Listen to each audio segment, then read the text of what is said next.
up, you guys? For those 16 of you, welcome back, and for everybody else, welcome to Coin Hunting with Emily. I'm Emily, and I'll be honest, I'm very sorry. It's been months since I've put up another video for you guys, and I don't know why.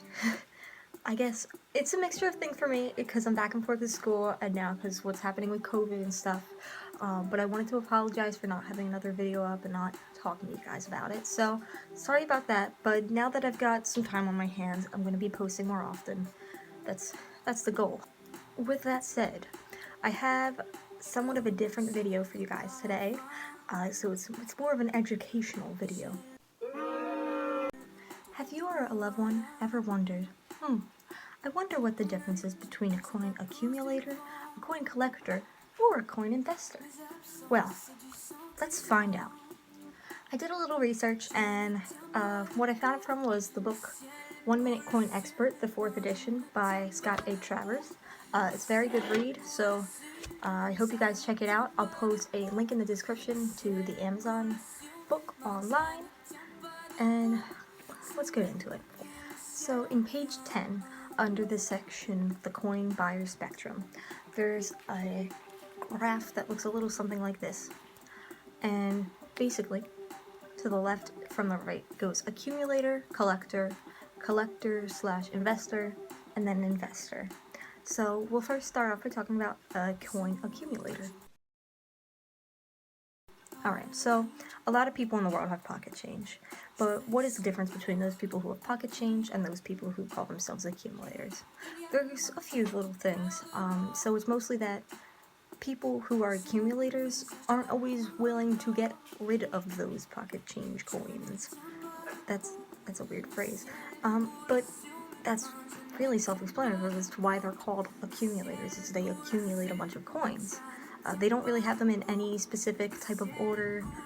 They probably have drawers full laying around, and they're not particularly interested in the value of the coin or how much it's worth or how much they got it for, but mostly, is it pretty? What does it look like? Does it have a little bit historical significance? But it's mostly things like that, like aesthetic, and they're not really worried about how much it's worth. Everyone likes a rare coin, but it's not about that for them particularly. The coins could be worth something that they have, but they're not really gonna know or check for that matter. So they have plenty sitting around, and they're not really going through them. They just like the look of them, or maybe they'll show them to a few friends, but they're not really as focused on what the coins are or what they're worth as I have coins. So that's the accumulator. Now on to collectors. On page 11 of Travers' book, he says that a collector is someone who purchases coins with no regard at all for their profit potential. Someone who is motivated strictly by such factors as aesthetics and historical significance. Oh my god, that me. But basically, the collectors, they're not interested in selling their coins, and they enjoy organizing their coins. They also like assembling sets, which is another quality of a collector. So, for example, they'll want to get all the state quarters together, they'll want to get a bunch of sets with different mints for different years, they got those books where you can put the coins in. That would be a trait of a coin collector. Basically, they just enjoy organizing them and having them, and they are interested in their significance, but they're willing to purchase them, and they do like the look of them. So they're I don't want to say a step up, but they're more interested, I guess, than accumulators. I find myself, I'm definitely a collector. I don't put sets together, although I do have some that were gifted to me, but I'd love to organize my coins, and I'm not really interested in selling them. I think when I retire, I'd like to start a coin shop. But for now, I've got my own collection, and I do like to look them up, but I'm not too fancy about it, and I do have jars laying around, but I've searched through them, I swear. Yeah. On to investors.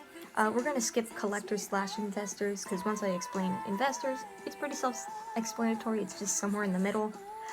But investors are really the opposite almost of collectors.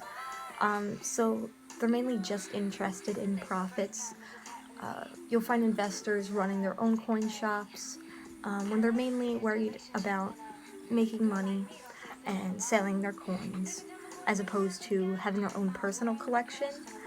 It's true that investors could have their own personal collection, but they wouldn't always, they wouldn't be worried too much if they were to sell that collection. They could run stores, and they're not really interested specifically in the aesthetics of the coin, but more worried about the historical significance and are they able to make a profit for it. So basically, the coin collectors / investors are somewhere in the middle of it. Well, they want their own collection or they like to make sets, but they do consider selling some of their stuff. And yeah. Again, I'd probably label myself as a collector just because I have a few sets that were gifted to me, but I'm not too interested in putting sets together myself. I do look through all of my coins I get, and I make my mom and my dad let me look through their coins. But I'm not too worried about selling them. I guess maybe if my collection were to grow a little bit more, I would want to sell them. But until then, I'm just gonna keep a personal collection. But I want you to let me know, guys, down below, which do you identify yourself as? Are you guys an accumulator, collector, investor, a collector, investor? Let me know. I'm kind of interested. That'd be cool. But I'm sorry this video was so short. I hope you guys enjoyed it anyways. I'm gonna get a few more together for you soon. I've got some nickels coming in next week. I've got 2 boxes. So hopefully we'll find something there. Stay safe, wash your hands, and I'll catch you guys in the next video. Bye! Just one more thing before I leave you guys. Make sure to hit that like button if you liked it. If you didn't, I'm sorry. I'm not a full-time YouTuber. But be sure to hit that like button, subscribe, and hit the bell if you want notifications for when I post new videos and new content. If you are a YouTuber, I'd love you to leave a comment down below which apps you use to edit your videos. The one I am using now, I'm not particularly in love with, but I want to see what else is out there, so let me know, and I'll catch you guys in another video. Bye.